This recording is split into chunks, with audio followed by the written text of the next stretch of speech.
Hello and welcome back to the From My Perspective podcast, where I, Jackson McCarty, tell you all the names you need to know in the college football and NFL landscapes that could be changing the football landscape in the very near future. So, we are now entering the final episode of this mini-series, this 3-episode series that we've been doing, predicting the top 25 post-regular and conference championship season, and seeing where I think the season is going to fold out prior to bowl games. It gets a little hairy if I try to incorporate that. So that does mean that we have 2 episodes prior to this, and if you haven't seen them, you need to go watch those, so this makes a little bit more sense. We are doing 21 through 25, plus talking about some notable exclusions that I don't have in the top 25. Plenty of those will get mentioned as well. But again, if you have not seen those, I'll link them down below. They're also just on the channel if you want to give a click. They're the last 2 episodes. And yeah, so they're pretty easy to find. Should be able to get it done. And then when you finish those 2, circle back here. I'll still be waiting for you. We go to number 21,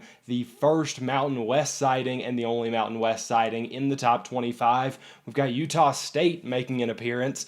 I talked about them in my underrated teams situation, where I think that they're just a really talented program, and Coach Blake Anderson is a really talented coach and figured out how to utilize that team really well early on in his tenure, and became a really good team essentially overnight. I don't think that they lose that touch next year. They find themselves with a couple really big teams that on their schedule, most namely Alabama and BYU. Those are basically automatic losses.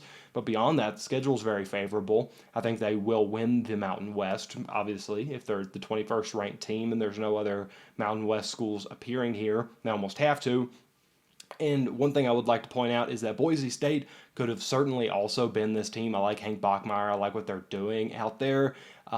But a late win over the Broncos late in the season locks up a 10-win season and a slot in the rankings for Utah State. And again, if you think that their turnaround from last year to this year is going to be tough, they became a 10-win team last year off the heels of just a horrible season in Utah State with Blake Anderson coming in. He knows what he's doing. He's going to put good things together for that program. And another guy who I do believe will manage to have early success at his new school, much like Blake Anderson did last year, is Dan Lanning at Oregon. And so Oregon comes in at number 22 in these rankings.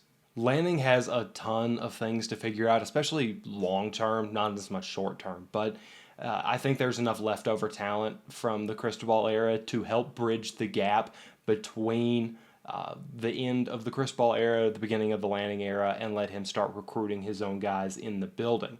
Both their strength of victory, which I have them beating UCLA and Utah, who was the number 5th ranked team for me in this, and their strength of loss, losing to Georgia, BYU, 2 top 10 schools in my listings, and Arizona, pretty solid season by them. They're all pretty good.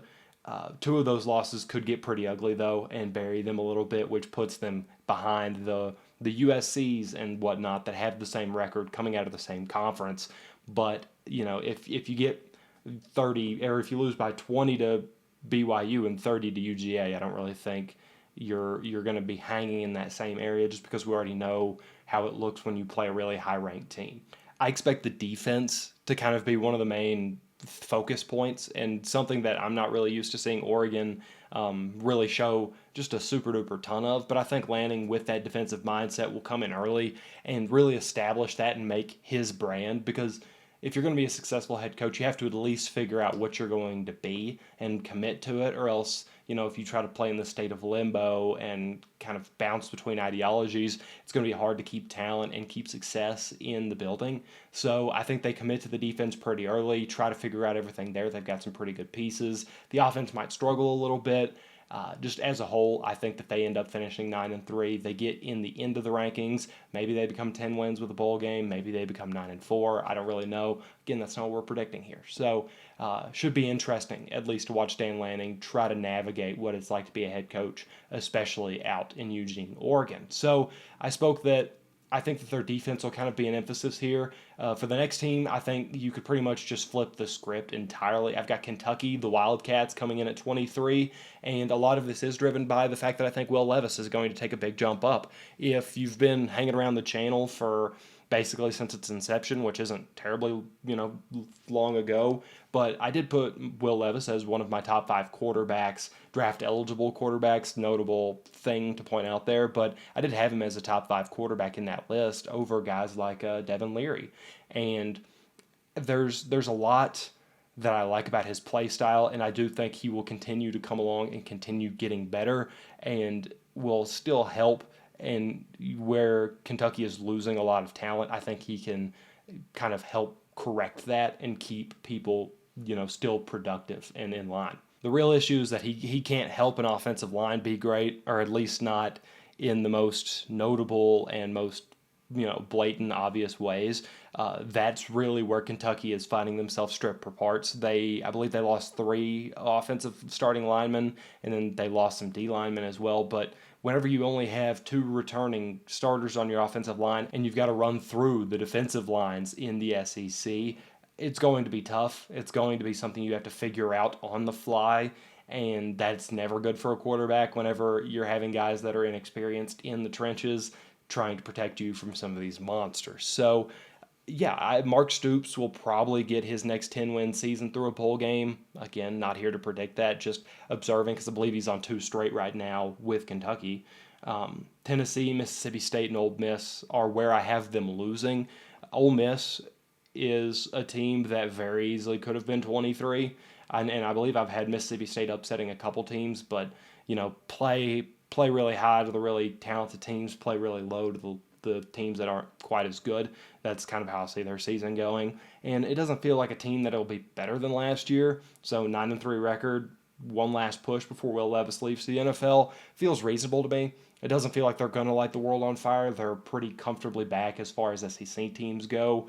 So, it's whatever. And I think it will be enough for NFL teams to be like, oh, well, this Levis kid did help push his team and continue to be really successful. Obviously, he wasn't a champion or anything, and I don't think he'll beat out the Bryce Youngs and C.J. Strouds of the world. But it's enough to at least see it and be like, okay, he at least knows how to be a part of a winning program. So kind of a win-win for everybody. We go to number 24 now. It's the Oklahoma Sooners, and I know for a fact that even this low will probably get me some hate because I had them in my most overrated video, and I've gotten plenty of comments about that. So getting in at 24, just barely, by the way. There are a couple teams on the notable exclusions that we'll talk about eventually that were in the top 25 over Oklahoma, but I kept looking at the schedules and kind of comparing strength of victory and comparing where I thought things were going to fall out. I do think that they make that last minute push to get in there, just barely, but they do get in. Even in a rebuilding year, they're still, a really talented team. Like, there's no denying it. They're not nearly as talented as they were last year, ergo, they're not going to be a top 10 team. But you've still got pieces. I don't know that I love Dylan Gabriel. I think everybody is kind of in love with Dylan Gabriel now that he's at Oklahoma. But whenever he was at UCF, they couldn't have cared less about him. You wouldn't see him in a top 10 college quarterbacks ranking without him being at Oklahoma. You see that because he's there now, but he's not even with Lincoln Riley anymore. That's something that I completely do not understand, and I don't think that that'll be the real success point of their team. But they're not the powerhouses that we're used to. They'll still find moderate success, and it'll be a weird sight at first, but I think their defense is going to be the reason why they hang around and manage to find their way into the rankings, because I don't think it is the offense. I think, again, like I was talking about with Dan Lanning not too long ago, Brent Venables has to step in and establish what kind of brand of football he wants to play so that future recruits know, so that other teams can know and really understand what they're going up against. And he has to, really put his foot down and say, look, Oklahoma as a program has not been defensive oriented for very long, for a number of years now. We have to return and figure out how to stop teams from scoring, because we're not going to put up 60 points every week. That's just not a feasible thing right now. So, go all in on that defense, really cause some headaches for some of those big hitters in the Big 12, but inevitably finish just ahead of that top 25 cutoff. So that leaves us with one final team in the top 25 before we get to our omissions. And the last team in is the final team that is moving to the Big 12 potentially next year, maybe the year after. We've got the University of Central Florida Golden Knights, UCF, makes their appearance right behind the quarterback who used to be leading them. And that's three AAC schools, all three of which will not be AAC schools in the near future. And similar to Houston and Cincy, they're just too much better than other AAC schools to really get stuck off the rankings. Probably come in at 10-2, similar to Cincy, one win back from Houston. I've got them losing to Cincy, got them losing to Louisville, and Mikey Keene is kind of the driver because obviously Gus Malzahn knows how to coach. I don't really have to say that. I think everybody that at least is seeking out this podcast probably knows that Gus Malzahn is a very formidable coach, very well-known coach, has had his successes, so you don't have to touch on that, but Mikey Keene looks like he's their next quality quarterback. They'll have solid rushing. They got a lot of depth in that running room, and the secondary will really push some teams to being more run-oriented than you would normally see them. And I think that, especially in today's game, having a really good secondary is probably more imposing, I guess, or more detrimental to the other team than having any other unit on the football field as far as your defense goes at a top level, whether that be linebackers or D-line, because everybody loves to pass right now. And unless you are one of those very few teams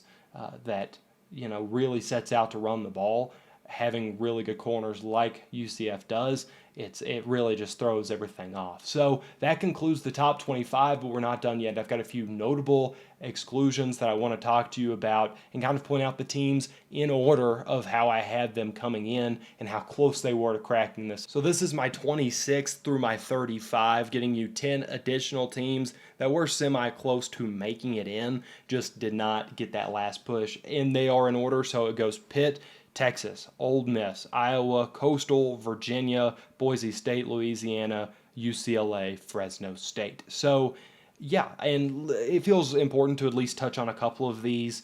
And I'm going to focus on these top three because I feel like those are the ones that are going to stand out the most. You've got Pitt. Pat Narduzzi will right the ship.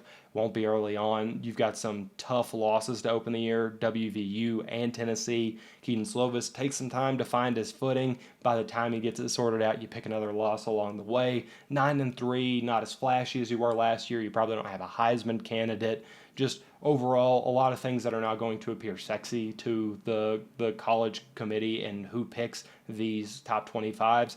So, it lowers you a little bit, doesn't draw you nearly as much attention. Texas, number 27, they're getting better. 2023 might be the year that they're actually back, but you've got Alabama, OU, OSU, Oklahoma State, not Ohio State, and Kansas State, all collecting wins against them. Very strong front and back end of the year, and I think a lot of that will be contributed to Quinn Ewers. I think he makes things very interesting for when a certain quarterback makes his way to Austin, Texas in 2023. And the final one I want to talk about, Ole Miss. They are number 28. They know how to weaponize the transfer portal. We've seen it. Lane Kiffin calls himself the king of the portal or something along those lines, and I think they have similar issues that USC does right now as far as chemistry, where you got so much talent from the portal, but, there's really no telling how they're all going to fit together. Zach Evans, I do think will be a bright spot for the team coming from TCU. Very talented running back. I don't know if he will be the primary guy, but I think that he will at least get a high level of involvement there. And the real issue is them dropping 4 straight to close out the year, which I know sounds absurd, but the streak is A&M, Alabama, Arkansas, and then Mississippi State, who, again, I have talked about being one of those teams that is very capable of upsetting folks.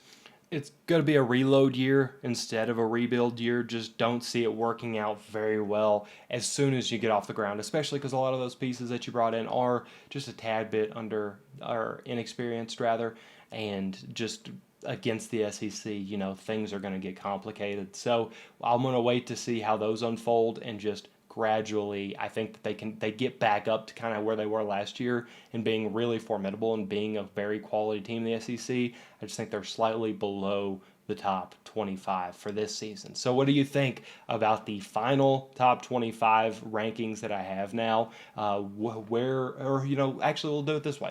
Who would you put higher up, like the highest jump that you could see from where I have them ranked to where you would personally have them ranked, and then who would you lower, and how wide would that gap be? So who are your biggest risers and biggest fallers in this? Feel free to let me know either in the YouTube comment section or on my Twitter. Both those will be linked down below, as will episode 1 and 2 of this if you didn't already make it to or if you didn't already circle back and watch those and just watch this all the way through. But appreciate you for watching either way. Make sure to subscribe. This has been episode 20 of the From My Perspective podcast. As always, I'll see you next time.